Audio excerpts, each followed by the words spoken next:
Hello friends, my name is Shubham Panchal and I am a 3D artist, animator and a VFX artist and welcome back to the CGFX tutorial YouTube channel.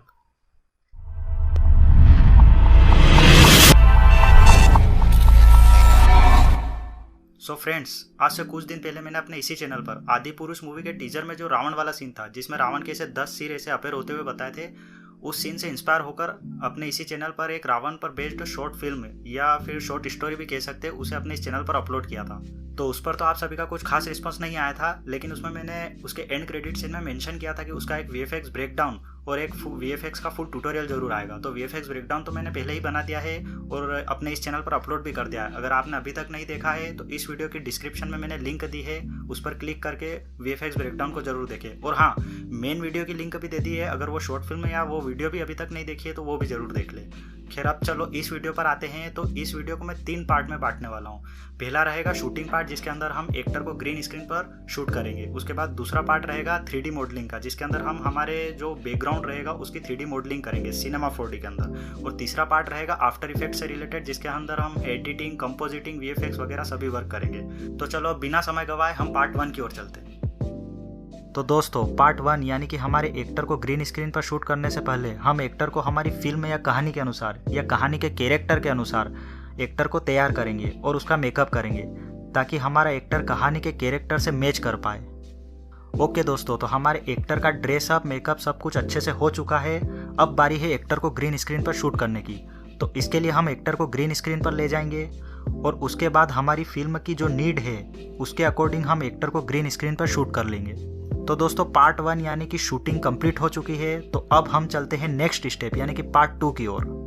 तो दोस्तों, part 1 में हमारे actor को green screen पर shoot कर लेने के बाद अब हम आ चुके हैं सिनेमा 4D के अंदर, और यहाँ पर हम एक 3D इन्वायरमेंट या फिर 3D बैकग्राउंड तैयार करेंगे हमारी स्टोरी के लिए।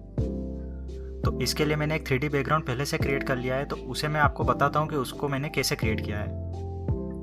तो इसमें आप सबसे पहले देख सकते हैं कि यहाँ पर मैंने सबसे पहले एक रॉक का 3D मॉडल क्रिएट किया है और उस पर टेक्सचर अप्लाई करके उसकी मल्टीपल कॉपीज बनाई है और उससे मैंने अपना 3D बैकग्राउंड क्रिएट किया है।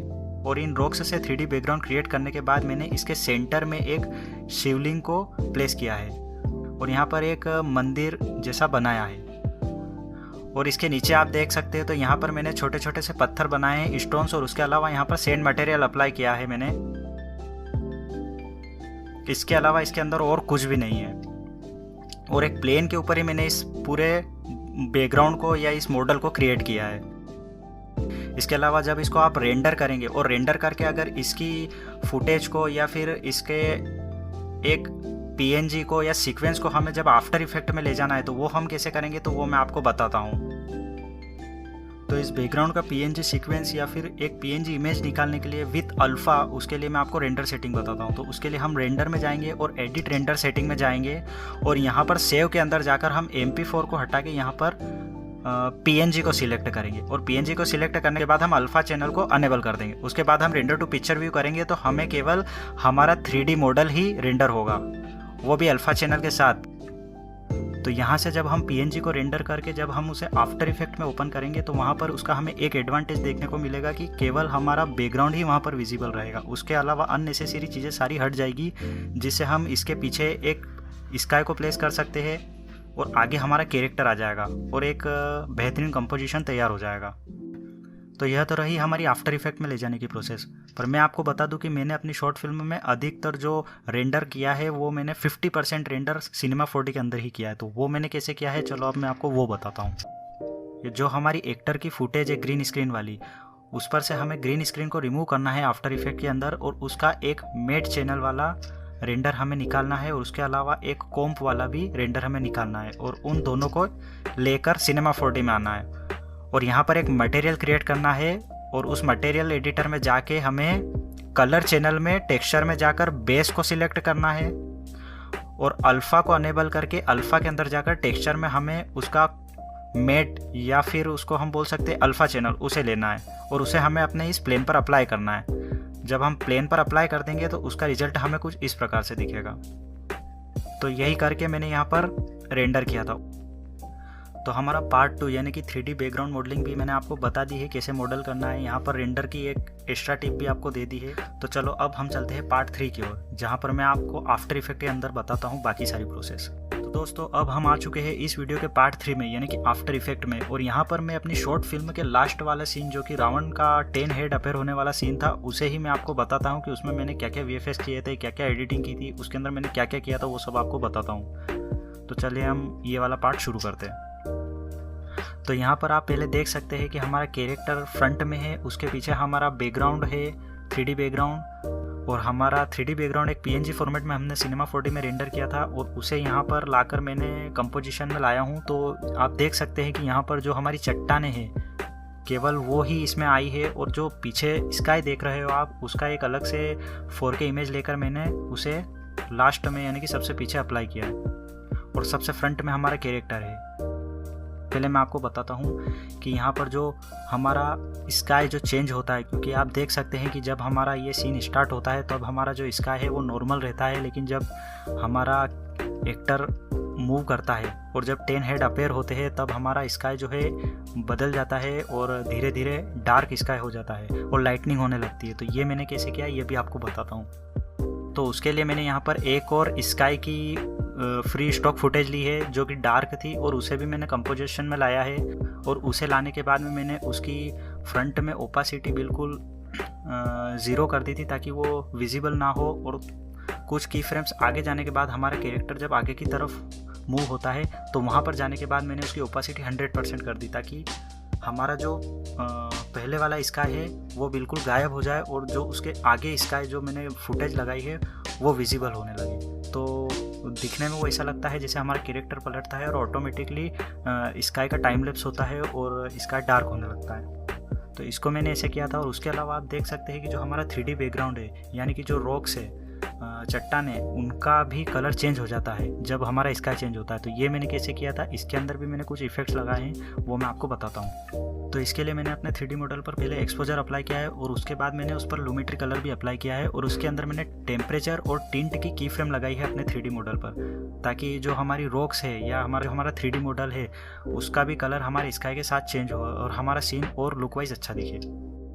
इसके अलावा आप बैकग्राउंड में देख सकते हैं कि जब लाइटनिंग होती है तो हमारा 3D मॉडल भी उससे अफेक्ट होता है और हमारा कैरेक्टर भी अफेक्ट होता है। तो ये मैंने कैसे किया था ये भी आपको बताता हूँ।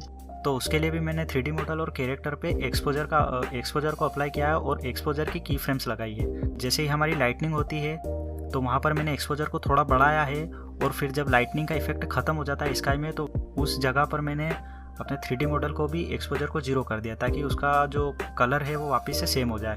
और जब वापस लाइटनिंग होगी तो उसका एक्सपोजर मैंने फिर से बढ़ा दिया ताकि वो थोड़ा और लाइट दिखने लग जाए।